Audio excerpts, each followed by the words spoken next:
بسم اللہ الرحمن الرحیم الحمد للہ رب العالمین الرحمن الرحیم مالک یوم الدین ایاک نعبد و ایاک نستعین اهدنا الصراط المستقیم صراط الذین انعمت علیہم غیر المغضوب علیہم ولا الضالین.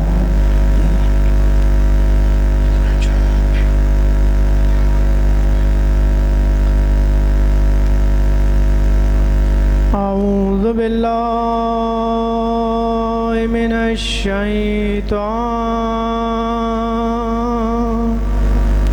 الرجیم.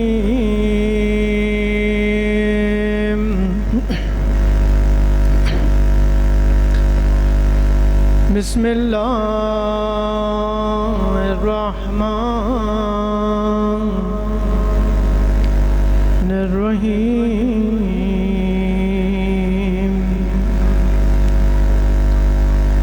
الحمد للہ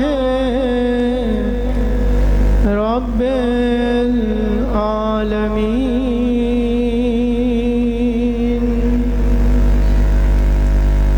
الصلاة والسلام علی سید الانبیاء والمرسلین ابی القاسم محمد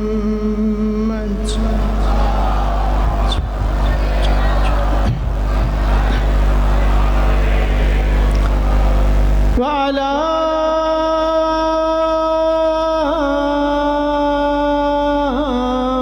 آلہ الطیبین الطاہرین المعصومین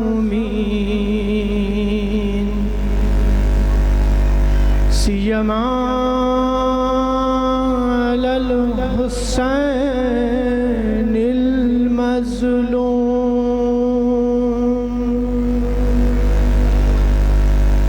علی الحسین المظلوم المقتول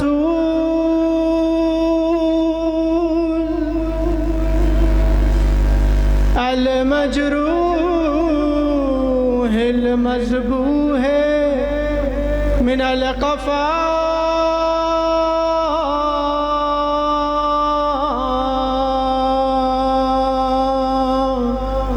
فی ارض کربلا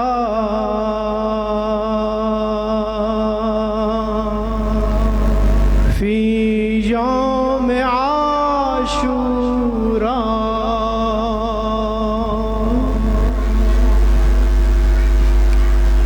بلا جرم ولا خطا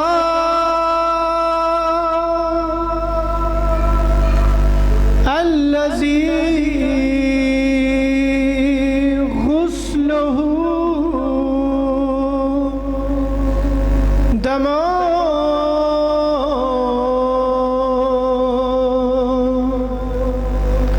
وكفنه تراب في أرض كربلاء. عزاداروں گریہ کا موسم ہے، ہم کیوں عزاداری کر رہے ہیں؟ کیوں گریہ گناہ ہے؟ مقتل کہتا ہے کائنات کے مالک میرے مولا حسین کو غسل دیا گیا، لیکن وہ غسل پانی کا نہ تھا، وہ خون سے غسل دیا گیا. الذی غسلہ دم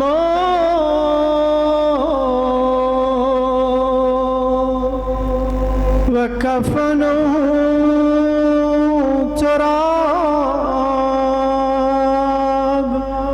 میرے مولا کو کفن بھی پہنایا گیا، لیکن لیکن وہ کفن کپڑے کا نہ تھا، وہ کفن پتھروں کا تھا۔ اجرکم اللہ، ہم کیوں گریہ کر رہے ہیں، ہم کیوں رو رہے ہیں؟ جو لباس تھا وہ بھی اتار لیا گیا۔ عزادارو میں کہوں گا اتارا نہیں گیا، چھینا گیا ہے، نوچا گیا ہے۔ اجرکم اللہ۔ ایک ملعون قریب آیا، کچھ لوٹنے کے سبب آیا، دیکھا جسم پہ کچھ بھی موجود نہیں ہے۔ کیا دیکھتا ہے؟ ہاتھوں میں ایک انگوٹھی ہے۔ جب اتار نہ پایا تو ملعون نے انگلی کاٹ ڈالی۔ عزاداروں، ہم کیوں گریہ گناہ ہے، ہم کیوں عزاداری کر رہے ہیں؟ الذی غسلہ دما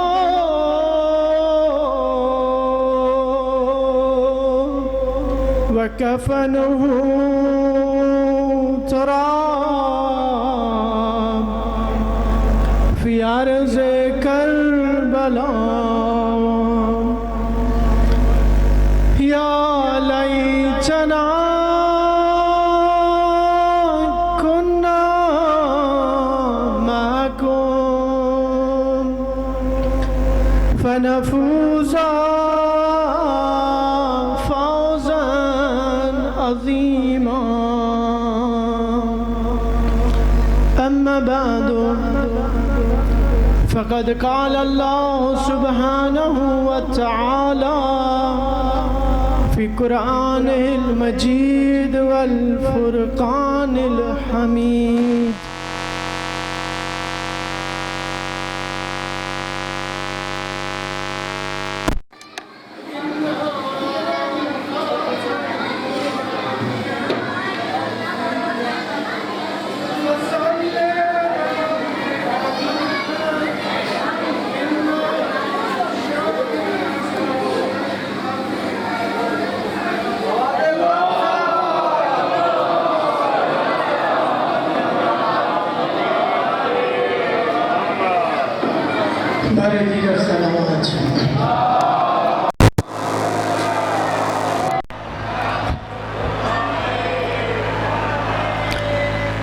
سب سے پہلے دعا ہے، پروردگار عالم ہماری اس عبادت کو، اس نوکری کو، اس عزاداری کو، ماتمداری کو، نوحہ خانی کو اپنی بارگاہ اقدس میں شرف قبولیت عطا فرمائے۔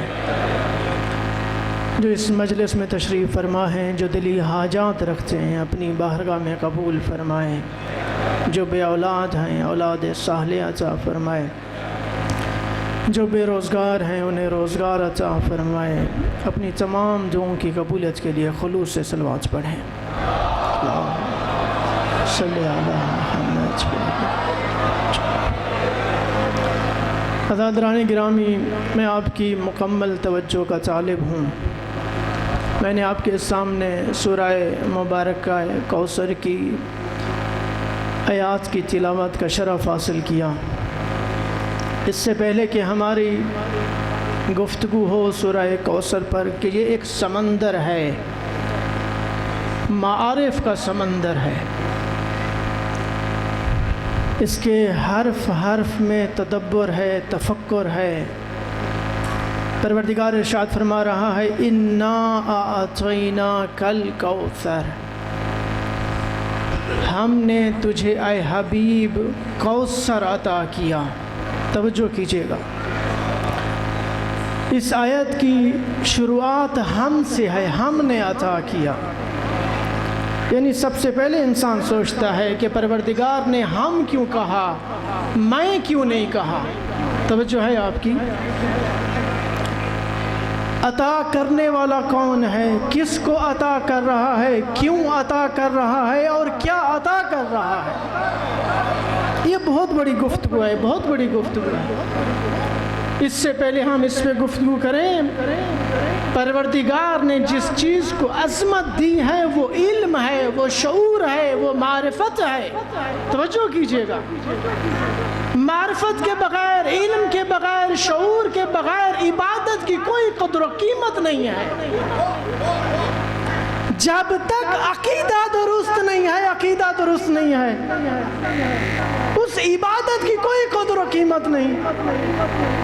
اکثر لوگ آ کے کہتے ہیں مولانا صاحب آپ عقائد بیان کرتے ہیں، آپ عقائد پہ گفتگو کرتے ہیں، یہ لوگ نماز نہیں پڑھتے، عبادت نہیں کرتے، ان کو پہلے عبادت بتائیے، ان کا اخلاق درست نہیں ہے، جھوٹ بولتے ہیں۔ میں کہتا ہوں نہیں، جب تک عقیدہ درست نہیں ہوگا تب تک کوئی بھی عبادت قبول ہی نہیں ہے، جب تک عقیدہ درست نہیں ہے۔ اور جب عقیدہ درست ہوا خود بخود سجدے میں گر جائے گا۔ یعنی اگر کوئی عبادت نہیں کر رہا یعنی اس کا عقیدہ ہی صحیح نہیں ہے۔ توجہ کیجئے گا، جب تک عقیدہ صحیح نہیں ہے کوئی عبادت ہی قبول نہیں ہے۔ کیوں کہا گیا عالم کی ایک نماز 70 کی جہل نمازوں سے افضل ہے؟ کیوں کہا گیا؟ جہالت کی کوئی قدر و قیمت نہیں ہے، جہالت کی کوئی عظمت نہیں ہے۔ اس لیے میرے امام مولا علی علیہ السلام ارشاد فرماتے ہیں اللہم صلی علی محمد وآل محمد لا تر الجاہل اما مفرطا او مفرطا، کہ جاہل یا تو ہمیشہ پیچھے رہ جائے گا یا آگے چلا جائے گا۔ یعنی جاہل کبھی امام کی اطاعت کر ہی نہیں سکتا۔ وہ جس کو اہمیت حاصل ہے، جس کو عظمت حاصل ہے، وہ علم ہے، وہ شعور ہے، وہ معرفت ہے، وہ شناخت ہے، شناخت توحید، شناخت نبوت، شناخت امامت۔ جب عقیدہ ہی درست نہیں، پروردگار تک کون لے کے جائے گا جو لامحدود ہے، جس کو کسی بھی حواس پنجگانے سے ہم پہچان ہی نہیں سکتے، نہ آنکھوں سے دیکھ سکتے ہیں، نہ عقل سے فکر کر سکتے ہیں، نہ ہاتھوں سے چھو سکتے ہیں، اس پروردگار تک کون لے کے جائے گا؟ اس کا راستہ امام ہے۔ اور جب امام کے بارے میں ہی عقیدہ درست نہیں تو پھر خدا تو کوئی انسان پہنچ ہی نہیں سکتا۔ توجہ میری طرف ہے؟ آپ دیکھ لیں بنی اسرائیل میں ایک شخص ہے، عبادت گزار ہے، صبح سے شام تک عبادت میں مصروف ہے، اتنی عبادت کہ فرشتے بھی تعجب کرنے لگے۔ ایک دفعہ فرشتوں نے پوچھا بار الہ ہمیں جنت میں اس کا مقام دکھا، تو پروردگار نے کہا جنت میں اس کا مقام یہ معمولی سا ہے، میرے نزدیک اس کی کوئی قدر و قیمت ہی نہیں ہے۔ تو فرشتوں کو اور تعجب ہوا کہ بار الہ یہ اتنا بڑا عبادت گزار ہے، آخر اس میں کون سی خامی ہے، کون سی کمی ہے کہ تیرے نزدیک اس کی کوئی قدر و قیمت ہی نہیں ہے؟ کہ اگر میں نے کچھ کہا تو شاید تمہیں سمجھ نہ آئے، جاؤ خود اس کے نزدیک جا کے دیکھو۔ انہوں نے ایک شخص کو نمائندہ بھیجا جو انسانی لباس میں آیا اور اس عابد کے ساتھ، اس عبادت گزار کے ساتھ وہ بھی عبادت کرنے لگا۔ عبادت کرتے کرتے وہ فرشتہ ایک دن پوچھنے لگا کہ کیا تیری کوئی خواہش ہے؟ تو اس عابد نے کہا ہاں میری ایک خواہش ہے کہ یہ جو میرے نزدیک گھاس اگی ہوئی ہے تو میں یہ چاہتا ہوں کاش پروردگار کسی گدھے کو خلق کرتا جو اس گھاس کو کھاتا۔ یعنی یہ گھاس فضول اگی ہوئی ہے، عبث اگی ہوئی ہے، اس کا کوئی فائدہ نہیں ہے۔ یعنی پروردگار کی خلقت میں وہ کمی محسوس کر رہا ہے، خلل محسوس کر رہا ہے۔ اس کے نزدیک پروردگار کی معرفت یہی ہے کہ پروردگار نے یہ جو گھاس خلق کی ہے اس کے لیے گدھا بھی خلق کرتا جو اس کو کھاتا۔ تو جب پروردگار کے بارے میں اس کی یہ معرفت ہے تو عبادت کے بارے میں وہ کیا سوچے گا؟ تو کون ہمیں معرفت معرفت کرائے گا؟ کس میں یہ صلاحیت ہے؟ کس میں یہ قدرت ہے؟ کس میں یہ طاقت ہے؟ کون ہمیں کرائے گا؟ کہ یہ نظام کائنات، اس کے اسباب کیا ہیں؟ ہم کیوں گریہ کر رہے ہیں؟ ہم کیوں ماتم کر رہے ہیں؟ ہم کیوں یا علی مدد کہتے ہیں؟ فلسفہ کیا ہے؟ حکمت کیا ہے؟ ہم کیوں آئے بیٹھے ہیں کاروبار چھوڑ کر یہاں پر؟ مقصد امام حسین کیا تھا؟ ہدف امام حسین کیا تھا؟ توجہ ہے آپ کی؟ میں اپنے موضوع کی طرف آؤں گا، لیکن ابھی آپ مقدمہ تیار کر رہا ہوں، آپ کے ذہنوں کو تیار کر رہا ہوں کہ ہمیں کیوں ضرورت ہے قرآن کی تفسیر کی، قرآن کی کیوں ضرورت ہے، علم کی ہمیں کیوں ضرورت ہے، شعور کی کیوں ضرورت ہے۔ یعنی میں 1 گھنٹہ 2 گھنٹے میں قصیدے کیوں نہ سنوں، دوڑے کیوں نہ سنوں، میں کیوں وہاں پہ کیوں نہ جاؤں؟ مجھے کیوں علم کی ضرورت ہے، شعور کی ضرورت ہے؟ پہلے اس پہ گفتگو ہونی چاہیے یا نہیں ہونی چاہیے؟ انسان کو علم بھی ہو کہ میں جو آیا بیٹھا ہوں میرا مقصد کیا ہے اور کس کو سننے آیا بیٹھا ہوں، اور کیا کل کو مجھے اس کا جواب دینا بھی ہے یا نہیں دینا؟ کیا اس میں صلاحیت ہے کہ یہ منبر پہ آ کے بیٹھے؟ مقصد امام حسین کیا تھا؟ پیسہ کمانا، شہرت کمانا؟ کل کو آپ کو جواب دینا ہے، آپ سے بڑھ کر مجھے جواب دینا ہے۔ اگر آپ 100 افراد ہیں اور 1 گھنٹہ میرے منبر پر بیٹھتے ہیں تو کل کو روز قیامت مجھے 100 گھنٹوں کا حساب دینا ہے کہ تو نے ان کے 100 گھنٹے لیے تھے، ان کی کیا تربیت کی، انہیں کیا بتلایا، انہیں کیا سکھلایا۔ اور کل کو خدا بھی پوچھے گا کہ کل تم جس مجلس میں گئے تھے کیا تمہیں پتا تھا یہ شخص تمہیں کچھ دے سکتا ہے یا نہیں دے سکتا؟ کیا اس میں صلاحیت ہے؟ ایک شخص نے جو سپاہی یزید میں سے ہے، اس نے خواب دیکھا، کربلا کے بعد اس نے خواب دیکھا کہ رسول اللہ اس شخص پر غضبناک ہیں کہ تو نے میرے بیٹے کے خلاف تلوار چلائی۔ تو اس نے کہا یا رسول اللہ، بے شک میں سپاہی یزید میں تھا لیکن میں سب سے آخری صف میں تھا، میں نے نہ تلوار چلائی، میں نے نہ پتھر چلایا۔ رسول اللہ نے فرمایا بے شک تو نے کچھ نہیں کیا، لیکن تو نے ان کے لشکر کی تعداد بڑھائی ہے، تو نے ان کے لشکر کو رونق بخشی ہے۔ اس امام بارگاہ اس امام بارگاہ کس نیت سے جا رہے ہیں؟ کچھ بھی نہ کرو، لیکن کم سے کم ان کی مجلس کی رونق تو بڑھا رہے ہو، جس کی وجہ سے ان کا ریٹ بڑھتا ہے، جس کی وجہ سے بانی خوش ہوتا ہے کہ میری مجلس بڑھ گئی، مجھے شہرت مل گئی۔ کیا اس کا جواب نہیں دینا؟ دینا ہے جواب۔ امام حسین نے کیوں قربانی دی؟ کیوں قربانی دی امام حسین نے؟ لِيَسْتَنْقِذَ عِبَادَكَ مِنَ الْجَهَالَةِ وَحِيرَةِ الضَّلَالَةِ بَذَلَ مُحْجَتَهُ فِيكَ۔ امام حسین نے سب کچھ لٹا دیا تاکہ لوگوں کو جہالتوں سے علم کی طرف لے کے آئیں، ظلمتوں سے نور کی طرف لے کے آئیں۔ جو شخص خود جہالتوں میں ڈوبا ہوا ہے وہ آپ کو کیا دے گا؟ کیا دے گا؟ کیوں امام نے فرمایا اگر کوئی اچھا اور سچا دوست نہ ملے تو اس سے بہتر ہے کہ تنہائی میں رہ جاؤ۔ کیا کل کو جواب نہیں دینا؟ سوال کریں، سوال پوچھیں، کل کو جواب دینا ہے۔ کیوں کل سقیفہ قابض ہو گیا منبر پہ؟ کیونکہ کسی نے سوال ہی نہیں کیا، امام کا ساتھ ہی نہیں دیا۔ تو سب سے زیادہ ضرورت ہمیں علم کی ہے، شعور کی ہے، معرفت کی ہے، شناخت کی ہے۔ کس کی شناخت؟ جاہلی مدد کی شناخت۔ صبح سے شام تک ہم مدد لے رہے ہیں، پیاس بجھانے کے لیے پانی سے مدد لیتے ہیں، بھوک مٹانے کے لیے غذا کی مدد لیتے ہیں، اپنے جسم کو چھپانے کے لیے لباس کی مدد لیتے ہیں۔ صبح سے شام تک مدد لے رہے ہیں. اگر ان کو مسئلہ ہے تو صرف یہ علی مدد پر ہے. صبح سے شام تک مدد لے رہا ہے. آپ سوال کریں، آپ پوچھیں.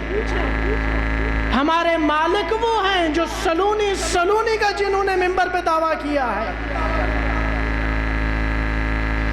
آپ سوال کریں. تو جب انسان تدبر کرے گا، تفکر کرے گا، خود بخود سوال کرے گا. اور جب سوال کرے گا سوائے باب العلم کے اسے کہیں سے جواب ہی نہیں ملے گا.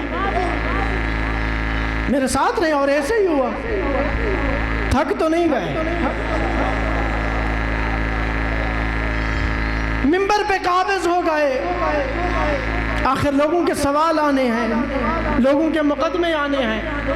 ایک خاتون کو لایا گیا کہ اس نے غیر شرعی کام کیا ہے، اپنی عفت اور عصمت کے خلاف کام کیا ہے. تو جو قاضی تھا، جو منبر پہ بیٹھا تھا، اس نے کہا سنت رسول یہ ہے کہ اسے سنسار کیا جائے. سنت رسول کیا ہے؟ اسے سنسار کیا جائے. اب اس کو لے کے جا رہے ہیں، لوگوں کا ہجوم ہے، شور و غل برپا ہے. میرے امام علی مقام، امام علیہ السلام نے ایک وقت دیکھا ایک خاتون ہے، اس کے ارد گرد لوگ ہیں، اسے سنسار کرنے لے کے جا رہے ہیں. پوچھا کیوں لے کے جا رہے ہو؟ کیا اسے سنسار کرنا ہے؟ کس کا حکم ہے؟ فلاں قاضی کا حکم ہے، فلاں شخص کا حکم ہے جو منبر پر قابض ہے. کہا نہیں، اسے واپس پلٹاؤ.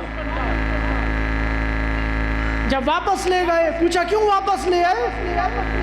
کہا راستے میں امام علی ملے، انہوں نے کہا اسے واپس پلٹاؤ. اس وقت تک امام علی بھی آ گئے.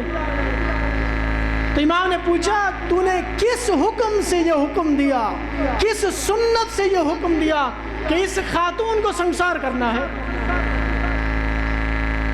کیونکہ قرآن میں کہیں پہ بھی سنسار کرنے کا حکم نہیں ہے. توجہ کیجئے گا. قرآن میں اگر کوئی غیر شرعی کام کرے، اگر کوئی بد اخلاقی کا، بد کرداری کا کام کرے تو تعزیانے ہیں، 100 تعزیانے ہیں. لیکن یہ سنت رسول میں ہے. جس طرح نماز کا حکم ہے لیکن کتنی رکعت پڑھانی ہے یہ رسول اللہ نے حکم دیا. تو یہ بھی رسول اللہ نے حکم دیا کہ اگر کوئی شادی شدہ غلط کام کرے تو اسے سنسار کرنا ہے. تو میرے مولا نے پوچھا کس نے تجھے یہ حکم دیا؟ کہاں سے تو نے یہ فیصلہ کیا کہ اس خاتون کو سنسار کرنا ہے؟ تو وہ جس نے کہا تھا میرے لیے قرآن کافی ہے، اس نے کہا سنت رسول سے یہ میں سیکھا ہوں کہ سنسار کرنا ہے. کہاں سے یہ حکم ملا؟ سنت رسول ہے. تو میرے مولا نے کہا چلو یہ تو سنت رسول ہے کہ اس خاتون کو سنسار کرنا ہے، لیکن جو اس کے شکم میں بچہ ہے اس کا کیا قصور ہے؟ تو جو اس کے شکم میں بچہ ہے اس کا کیا قصور ہے؟ تو میں کہوں گا شاید اس نے کہا ہو کہ مجھے تو رسول اللہ نے یہ نہیں بتلایا کہ اگر اس کے شکم میں بچہ ہو تو اس کا کیا حکم ہے. میں کہوں گا اے نادان، رسول اللہ تجھے تھوڑی بتائیں گے کہ کیا کرنا ہے. رسول اللہ نے اس کو بتایا جو وارث رسول تھا، جو وارث قرآن تھا، جو وارث اسلام تھا. رسول اللہ نے اس کو بتلایا ہے. تو جہاں پہ بھی اسلام پہ مشکل پڑی تو یا مولا علی کام آئے، جو اولاد علی کام آئی ہے. اور مولا امام نے، ہمارے مولا نے اسلام بچایا ہے، کسی شخص کو نہیں بچایا. مظلوم کی مدد کی ہے، ظالم کے کبھی مشیر نہیں بنے. اسلام کی مدد کی ہے. خود امام کے زمانے میں ایک مقدمہ لایا گیا، 2 خواتین آپس میں لڑ رہی ہیں. ایک کہتی ہے یہ بچہ میرا ہے، ایک کہتی ہے یہ بچہ میرا ہے. تو امام نے کیا کہا؟ امام نے کہا میں ابھی فیصلہ کرتا ہوں. آپ نے کمبر سے کہا شمشیر لے کے آؤ. تو تو جب کمبر شمشیر لے کے آئے تو ایک خاتون نے پوچھا آپ کیا کرنے جا رہے ہیں؟ کہا میں اسے نصف کرتا ہوں، 2 ٹکڑے کرتا ہوں، ایک اس کو دیتا ہوں ایک اس کو دیتا ہوں۔ تو جو سچی تھی اس نے کہا مجھے نہیں چاہیے، اسے دے دے۔ تو علماء کہتے ہیں یہی واقعہ امام علی کے سامنے پیش آیا کہ اگر امام شمشیر اٹھاتے ان کے خلاف لڑتے تو اسلام 2 ٹکڑے ہو جاتا۔ امام نے کہا بے شک اسلام، یہ منبر، یہ خلافت ان کو دے دو، کم سے کم اسلام تو بچا رہے گا، اسلام تو 2 ٹکڑے نہیں ہوگا۔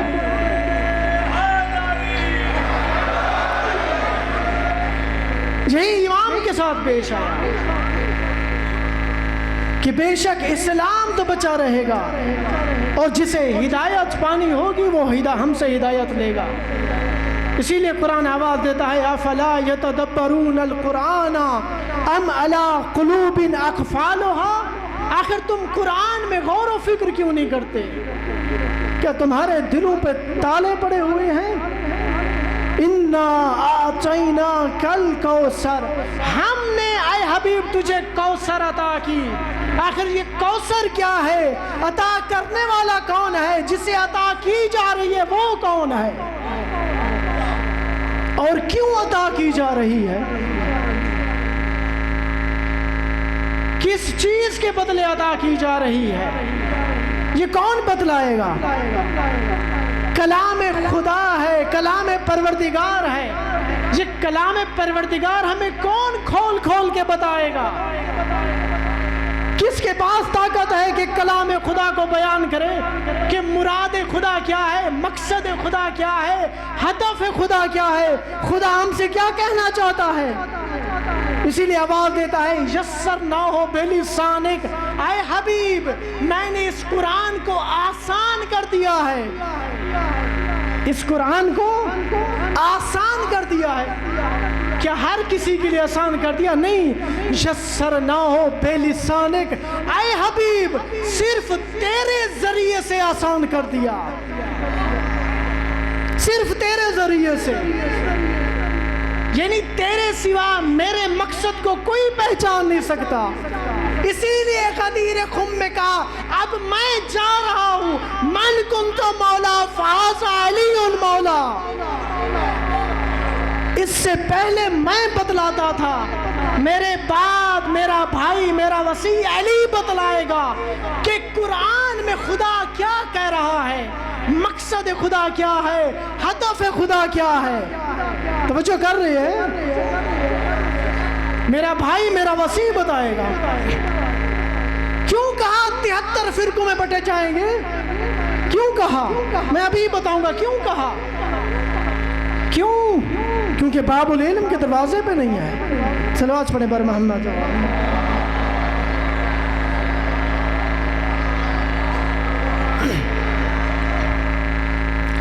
ایک شخص ہے امام کے زمانے میں، عیسائی ہوا، عیسائی تھا، عیسائی سے اسلام قبول کیا، اسے نماز، روزہ، زکوٰۃ، حج سکھلائی گئی، عبادات سکھلائی گئی۔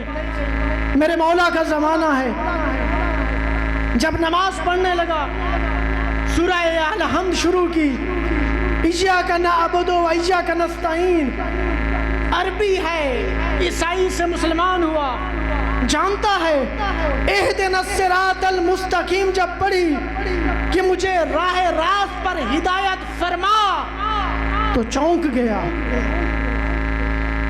چونک گیا، یعنی کیا میں ہدایت پر نہیں ہوں؟ اور پھر ایک دفعہ نہیں کہنا، جب بھی نماز پڑھنی ہے کہنا ہے اہدنا الصراط المستقیم، مجھے راہ راست پر ہدایت فرما، اور کم از کم دن میں 10 مرتبہ کہنا ہے، ایک مرتبہ بھی نہیں کہنا۔ 5 نمازیں پڑھنی ہے، 5 نمازوں میں 10 مرتبہ۔ کچھ دن سوچا، غور کیا، فکر کیا، کہتا ایسے تو نہیں چلے گا، اس سے بہتر تھا میں عیسائی ہوں جاؤں، کم از کم وہ لوگ خود کو ہدایت پر تو پاتے ہیں، یہ تو کہتے ہیں ابھی ہم ہدایت پر نہیں آئے بلکہ ہدایت پر ہمیں راہ راست پر چلا۔ سوچا، ایک دو بندوں سے پوچھا کیا مسئلہ ہے، انہیں کہا ہمیں نہیں معلوم، ہم تو خود لکیر کے فقیر ہیں۔ اس نے کہا اس طرح تو نہیں چلے گا۔ وہ دوبارہ عیسائی ہو گیا۔ جب عیسائی ہوا، امام تک خبر پہنچی، امام نے کہا اسے میری بارگاہ میں لے آؤ۔ جب وہ شخص آیا، اپنا مدعا پیش کیا، اپنا سوال پیش کیا، یہ کیسا دین ہے جو ابھی ہدایت پر ہی نہیں ہے؟ یہ کیسا دین ہے جو ابھی ہدایت مانگ رہا ہے؟ تو امام نے کہا، امام نے ابھی جواب نہیں دیا، بلکہ امام نے اس سے سوال پوچھا۔ امام نے کہا تم قرآن پڑھتے ہو، وارث قرآن سے کیوں نہیں پوچھتے ہو؟ قرآن پڑھتے ہو، وارث قرآن سے کیوں نہیں پوچھتے ہو؟ تو اس نے کہا چلو آپ بتا دیجئے۔ تو میرے مولا نے کہا اہدنا، پروردگار فرما رہا ہے اہدنا سے جہاں پر مراد ثبتنا، یعنی اے پروردگار ہمیں صراط مستقیم پر ثابت قدم فرما۔ یہاں پر اہدنا سے مراد ثبتنا، کہ ہمیں ثابت قدم فرما، کہ یہ جو تو نے ہمیں راستہ دکھلایا، ہم نے اسلام قبول کیا، نماز پڑھی، تیری عبادت کر رہے ہیں، ہمیں ثابت قدم فرما۔ تو عزادارو دو نظریے ہیں، ایک وہ جو ہدایت مانگ رہا ہے، اور ایک وہ جسے نور ولایت کی ہدایت مل چکی ہے۔ ایک وہ جو سوال کر رہا ہے، اور ایک وہ جو ثابت قدم ہے۔ دو نظریے ہیں۔ اب اسی نظریے کی بنیاد پر دین بنتا ہے، اسلام بنتا ہے، شریعت بنتی ہے، فرقے بنتے ہیں اسی نظریے کی بنیاد پر۔ اب ایک شخص ہے، آپ اس سے پوچھتے ہیں کہ تیرے کتنے بچے ہیں؟ اگر وہ بے اولاد ہو تو وہ کہتا ہے دعا کر دیجئے میری ابھی کوئی اولاد نہیں ہے۔ تو آپ دعا کرتے ہیں تو وہ کہتا ہے آمین۔ آمین کب کہا جاتا ہے؟ جب ابھی نعمت نہ ملی ہو تو تب کہا جاتا ہے آمین، اور جب نعمت مل چکی ہو، اب اگلے سال وہ شخص ملے اور آپ اس سے اولاد کا پوچھیں تو وہ کہے گا الحمدللہ رب العالمین۔ تو ایک شخص آیا امام کی بارگاہ میں، یا امام جب ہم نماز پڑھتے ہیں، جب مولانا صاحب سورہ فاتحہ پڑھتا ہے، تو جب وہ سورہ فاتحہ پڑھ لیتا ہے تو ہمیں کیا کہنا چاہیے؟ تو امام نے کہا کہو الحمدللہ رب العالمین۔ تو توجہ کیجئے گا، جن کو ولایت کی ہدایت نہیں ملی وہ آج تک کہہ رہے ہیں آمین، اور جن کو مل چکی ہے وہ کہتے ہیں الحمدللہ رب العالمین۔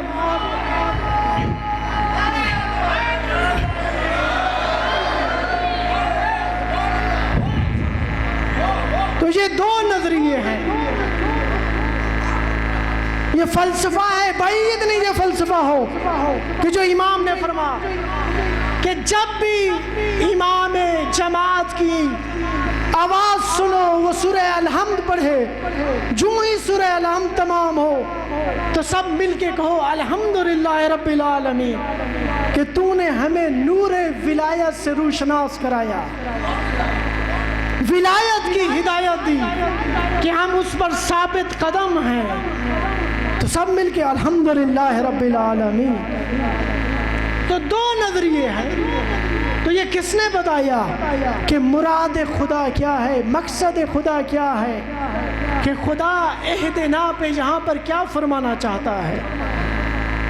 تو یہ جو قرآن اترا ہماری ہدایت کے لیے، یہ کون سمجھائے گا، کون بتلائے گا کہ ان آیات کا مقصد کیا ہے، ہدف کیا ہے، پروردگار ہم سے کیا کہنا چاہتا ہے؟ آپ جا کے دیکھیے، دوسروں کی تفاسیر کو جا کے دیکھیے، ایک غوغا ہے، فلاں نے یہ کہا، فلاں نے یہ کہا، ابو ہریرہ نے یہ کہا، کہیں پہ بھی امام علی کا نام نہیں ہے۔ کون امام علی؟ جو باب العلم ہے، علم کا دروازہ ہے، کہیں پہ بھی ان کا نام نہیں ہے۔ اور بتا کیا رہے ہیں کہ خدا نے یہ کہا ہے، پروردگار نے یہ کہا۔ یہ کون بتائے گا؟ وہی بتلائیں گے جن کے گھر پہ یہ قرآن اترا ہے کہ مقصد خدا کیا ہے، پروردگار کیا بتلانا چاہتا ہے۔ اب یہی کوثر کے ہزاروں معنی بتلائے لوگوں نے۔ کسی نے کہا خیر کثیر ہے، کسی نے کہا بہشت میں ایک نہر ہے، کسی نے کہا یہ ذریت رسول ہے۔ کیا کیا معنی بتلائے، ابھی اس پہ گفتگو ہوگی ہماری۔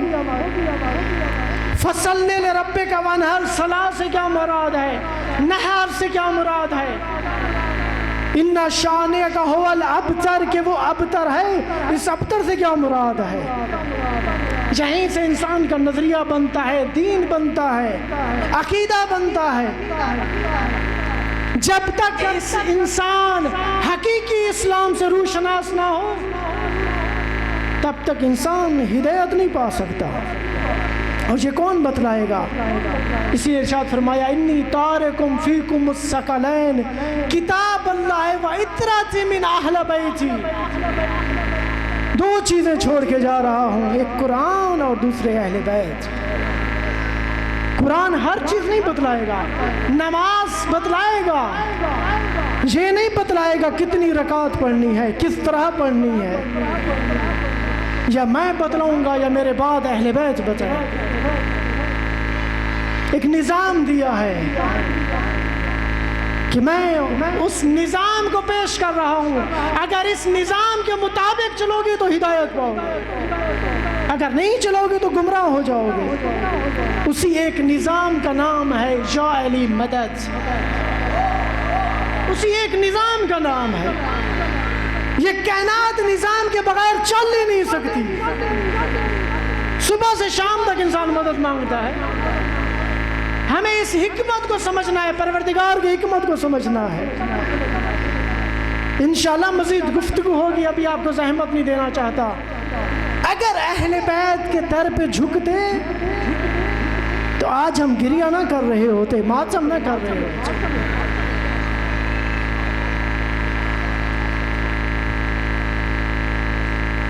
ایک پورے سسٹم کے ذریعے اہل بیت سے دور کیا گیا۔ کون سا نعرہ لگا کر، کون سا نعرہ لگا کر؟ یہ نعرہ لگا کر کہ قرآن کافی ہے۔ آج بھی وہی نعرہ لگایا جاتا ہے کہ ہمیں خدا کافی ہے، آج بھی وہی نعرہ لگایا جاتا ہے ہمیں خدا کافی ہے۔ اگر کافی ہے تو اس پروردگار نے تم پر وحی کیوں نہیں نازل کی؟ بیچ میں رسول کو کیوں رکھا، امام کو کیوں رکھا؟ مگر وہ قادر مطلق نہیں ہے؟ کیا وہ ہر چیز پر قادر نہیں ہے؟ آج بھی وہی نعرہ لگایا جاتا ہے، ایک پوری سوچ کے ساتھ، ایک پوری فکر کے ساتھ اہل بیت سے دور کیا گیا، جہالتوں کو رواج دیا گیا، علم سے دور کیا گیا، فکر سے دور کیا گیا، سوچ سے، معرفت سے دور کیا گیا۔ اور آج بھی جہالتوں کا رواج ہے، جہالت بک رہی ہے، چاہے یہ ممبر ہی کیوں نہ ہو، جہالت بیچ رہے ہیں۔ دیکھیں، جذبات اور احساسات کام نہیں آتے، معرفت کام آتی ہے، شناخت کام آتی ہے، جو انسان کو بچاتی ہے، نجات دیتی ہے۔ جناب مسلم ابن عقیل نے جذبات میں آ کے کوفیوں نے خط لکھ دیا، جذبات میں آ کے۔ امام کی صحیح شناخت نہیں تھی، صحیح معرفت نہیں تھی کہ ہمیں امام ضروری کیوں ہے، ضرورت کیوں ہے ہمیں امام کی۔ ابھی میں آپ سے پوچھتا ہوں، ہمیں امام زمانہ کی ضرورت کیوں ہے؟ ہم کیوں بلاتے ہیں؟ جب امام آ جائے تو امام کو کیا کرنا چاہیے؟ ہماری ذمہ داری کیا ہے؟ جب امام تشریف لائیں گے، جب آپ تشریف فرما ہوں گے تو ایک غوغا برپا ہوگا، جاء بدین جدید، کہ ہم اسے امام ہی نہیں مانتے، یہ تو نیا دین لے کے آیا ہے۔ یہ نیا دین لے کے نہیں آیا، بلکہ تم نے دین میں بدعتیں ایجاد کر دی ہیں۔ جو بھی منبر پہ آتا ہے، جی میرا دل چاہ رہا ہے، میری مرضی ہے، ہمیں امام کی ضرورت کیوں ہے؟ جذبات سے بلانے کا نام امام نہیں آئے، اپنے احساسات سے بلانے کا نام نہیں آئے، بلکہ معرفت سے بلانے کا نام ہے کہ مجھے امام کی ضرورت کیوں ہے۔ کتنے لوگوں نے خط لکھا، کتنے خط پہنچے کہ مولا بہار آ چکی ہے، اے ہمیں ظالم کی حکومت سے چھٹکارا دلائیں، ہم آپ کے ساتھ ہیں، ہماری شمشیر نیام سے باہر نکل چکی ہے، اور اگر آپ نے ہماری آواز پہ لبیک نہ کہا تو روز قیامت ہم آپ کے جد کو شکایت کریں گے۔ امام نے حالات کو دیکھنے کے لیے جناب مسلم ابن عقیل کو بھیجا، اور جب جناب مسلم ابن عقیل کوفہ کی طرف آئے تو کتنے لوگوں نے بیعت کی، جذبات میں، احساسات میں، 25,000 نے، 30,000 نے، 1,00,000 کے قریب نے بیعت کی کہ ہم جان دینے کے لیے تیار ہیں، قربان ہونے کے لیے تیار ہیں۔ اسی لیے معرفت ضروری ہے، انسان گریہ کرے، پروردگار سے معرفت مانگے، ثابت قدمی مانگے کہ واقعاً ثابت قدم رہے گا، کہ جب امام تشریف فرما ہوں تو مکمل مطیع ہوں، مکمل مطیع ہوں، امام کو مشورہ نہ دوں کہ یہ کرنا ہے یا وہ کرنا ہے۔ انسان اس نظام کی حکمت کو سمجھے، کائنات کی حکمت کو سمجھے۔ لیکن جب یزید نے ابن زیاد کو کوفہ بھیجا، اس نے منادی کرائی کہ جو بھی امام حسین کے سفیر مسلم ابن عقیل کا ساتھ دے گا اسے اس کے گھر کی چوکھٹ پر سولی پہ لٹکایا جائے گا، اور یہ کام اس نے انجام بھی دیا ہے۔ جو امام کے مخلص اصحاب تھے، 25 سے 30 اصحاب کو اس نے شہید بھی کرایا ہے۔ لیکن ایک وقت ایسا آیا کہ جناب مسلم ابن عقیل تنہا رہ چکے ہیں، کوئی بھی اب ساتھی نہیں رہا، جو مخلص تھے وہ شہید ہو چکے، جناب ہانی ابن عروہ شہید ہو چکے، کوفہ کی گلیوں میں تک وہ تنہا ہے۔ ایک دروازہ کھلا ہوا دیکھا، اس کے قریب آ کے بیٹھ گئے۔ شاید یہ بھی ایک حکمت تھی، یہ بھی ایک فلسفہ تھا۔ ایک خاتون بہر آتی ہیں اور آ کے کہتی ہیں، اے مسافر میرے گھر کے قریب نہ بیٹھ، کوفہ کے حالات اچھے نہیں ہیں، میں گھر میں اکیلی ہوں۔ جو آپ نے فرمایا، اے خاتون جس کا کوئی گھر نہ ہو وہ کہاں جائے؟ فرمایا تو کون ہے؟ کہا میں مسافر ہوں، میں غریب الوطن ہوں، میں امام حسین کا سفیر مسلم ابن عقیل ہوں۔ اجرکم اللہ، اجرکم اللہ۔ اپنے ذہنوں کو تیار کریں کربلا کی طرف، اس قربانی کی طرف۔ میں مسافر ہوں، غریب الوطن ہوں، امام کا سفیر مسلم ابن عقیل ہوں۔ جب اس مومنہ نے یہ بات سنی، اپنے گھر میں دعوت دی، مصلی بچھایا، ساری رات عبادت کی۔ اس مومنہ کے نالائق بیٹے نے کہنے لگی، باہر حالات اچھے نہیں ہیں، مناسب سمجھتی ہوں آپ باہر نہ جائیں۔ بعید نہیں کہا ہو کہ میری غیرت گوارا نہیں کرتی کہ کوئی تیرے گھر میں داخل ہو۔ میں کہوں گا میں قربان جاؤں بنی ہاشم کی اس غیرت پر۔ نہیں معلوم میرے مولا امام سجاد پہ عاشور کے وقت کیا گزری ہوگی، جب فوجیں، جب اشقیاء خیموں میں گھس گئے۔ اجرکم اللہ، اجرکم اللہ۔ بہر تشریف لائے آپ، خوب جنگ لڑی، جب جنگ سے گرفتار نہ کر سکے تو دھوکے سے قتل کیا، امان کی ضمانت دی کہ ہم تجھے امان دیتے ہیں، دھوکے سے گرفتار کیا، قید لے کے چلے ہیں دارالعمارہ کی طرف، پورا جسم لہو لہان ہے، ہونٹوں سے خون بہہ رہا ہے، پانی مانگا، پانی لایا گیا، 3 دفعہ پینے کی کوشش کی لیکن نہ پی سکے، پلٹا دیا کہ شاید میری قسمت میں پانی نہیں ہے۔ ایک ملعون نے کہا امیر کو سلام کر، فرمایا امیری حسین و نعم الامیر، میرا امیر فقط امام حسین ہے، میں اور کسی کو امیر نہیں مانتا۔ ملعون نے کہا چاہے سلام کر یا نہ کر، ہم تجھے قتل کر دیں گے۔ کہا مجھے موت کا کوئی خوف نہیں ہے، اجرکم اللہ، اجرکم اللہ۔ دارالعمارہ کی چھت پہ لے گئے، جناب مسلم بن عقیل کی آنکھوں میں آنسو ہیں، سپاہی نے دیکھا، ملعون نے دیکھا، کہا اگر موت کا خوف ہے تو یہ کام کیوں کیا ہے؟ فرمایا میں موت کے خوف سے گریہ نہیں کر رہا، بلکہ میں نے اپنے وقت کے امام کو خط لکھ دیا ہے اور میرا امام کوفہ کی طرف آ رہا ہے۔ اجرکم اللہ، اجرکم اللہ۔ ادھر جناب مسلم بن عقیل کا سر تن سے جدا ہوا، وہ مومنہ کہتی ہے، وہ خاتون کہتی ہے، طوعہ نامی خاتون کہتی ہے ایک دفعہ میرے دل میں خیال گزرا کہ میں جا کے دیکھوں میرے مہمان کے ساتھ انہوں نے کیا سلوک کیا ہے۔ میں کیا دیکھتی ہوں، جناب مسلم بن عقیل جناب ہانی بن عروہ کے پاؤں میں رسیاں ہیں اور کوفہ کے بازار میں ان کے لاشوں کی پامالی ہو رہی ہے۔ اجرکم اللہ، اجرکم اللہ۔ جناب مسلم بن عقیل کی شہادت کی خبر امام حسین کو راستے میں ملی، امام نے فرمایا انا للہ و انا الیہ راجعون۔ جب یہ خبر ملی 4000 کے قریب امام کو تنہا چھوڑ کے چلے گئے۔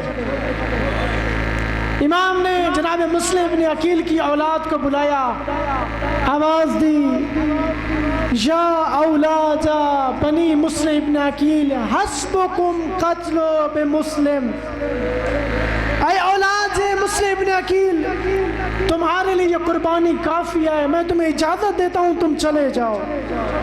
تو کہنے لگے یا امام یہ کیسے ہو سکتا ہے، ہم آپ کو تک و تنہا چھوڑ کے چلے جائیں، کل کو ہم اپنے نانا رسول اللہ کو کیا جواب دیں گے؟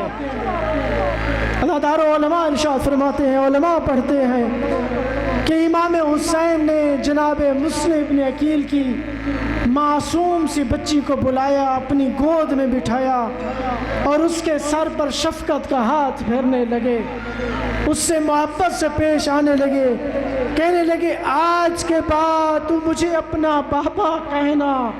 میں کہتا ہوں عزادارو کاش اس منظر کو جناب سکینہ بنت الحسین نے نہ دیکھا ہو کہ جب کسی کا باپا اس دنیا سے چلا جائے تو اس سے محبت سے پیش آتے ہیں، شفقت سے پیش آتے ہیں۔ اجرکم اللہ، اجرکم اللہ۔ گریہ کے موسم ہے، کب گریہ کریں گے، کب گریہ کریں گے؟ میں قربان جاؤں ان آہوں پر، میں قربان جاؤں۔ کاش اس منظر کو سکینہ بنت الحسین نے نہ دیکھا ہو کہ جب کسی کا بابا اس دنیا سے چلا جائے تو اس سے محبت سے پیش آتے ہیں۔ عاشور کا وقت آیا، ادھر سر تن سے جدا ہوا، ادھر 3 سال کی بچی ہے، کبھی تماچے کھا رہی ہے، کبھی تازیانے کھا رہی ہے، کبھی کانوں سے بالیاں نچوا رہی ہے۔ اجرکم اللہ، اجرکم اللہ۔ کبھی کانوں سے بالیاں نچوا رہی ہے۔ ایک دفعہ یہ 3 سال کی بچی آواز دے کے کہتی ہے بابا بابا یہ شامی بڑے ظالم ہے، بابا یہ شامی بڑے ظالم ہے، یہ 3 سال کے معصوم بچی پہ بھی رہا ہے۔